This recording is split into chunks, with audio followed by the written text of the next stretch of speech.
ضمیر کی تعریف ڈیفینیشن وہ لفظ جو کسی جملے میں اسم ناؤن کی جگہ استعمال کیا جائے تاکہ اسم کو بار بار دہرانے کی ضرورت نہ پڑے اسے ضمیر کہتے ہیں۔ اس کا مقصد کلام میں خوبصورتی پیدا کرنا اور تکرار سے بچنا ہوتا ہے۔ 2. مثال ایگزامپل اسم کے ساتھ احمد ایک محنتی لڑکا ہے۔ احمد روزانہ اسکول جاتا ہے۔ احمد اپنا کام وقت پر کرتا ہے۔ یہ جملے بار بار نام لینے کی وجہ سے بوجھل لگ رہے ہیں۔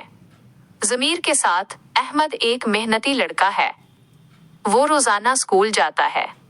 اپنا کام وقت پر کرتا ہے۔ اوپر کی مثال میں لفظ وہ ضمیر ہے۔ 3. ضمیر کی اہم اقسام ٹائپس آف پروناؤن ضمیر کی کئی اقسام ہیں جن میں سے چند مشہور درج ذیل ہیں۔ الف ضمیری شخصی پرسنل پروناؤن وہ ضمیر جو کسی شخص یا انسان کے لیے استعمال ہو۔ اس کی 3 حالتیں ہوتی ہیں۔ 1.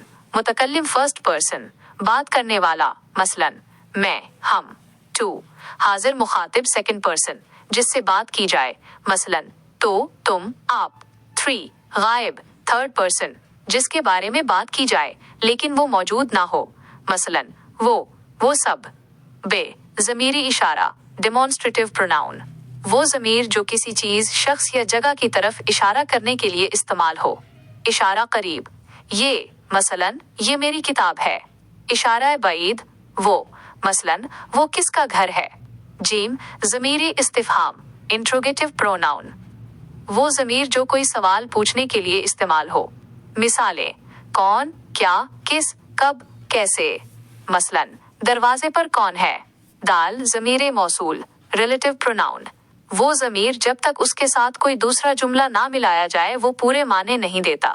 مثالیں جو جس جنہوں جتنا مثلاً جو محنت کرے گا وہ کامیاب ہوگا۔ ہے ضمیر تنکیر انڈیفینٹ پروناؤن وہ ضمیر جو کسی غیر معین غیر واضح شخص یا چیز کے لیے استعمال ہو۔ مثالیں کوئی کچھ مثلاً باہر کوئی کھڑا ہے۔ دودھ میں کچھ گرا ہے۔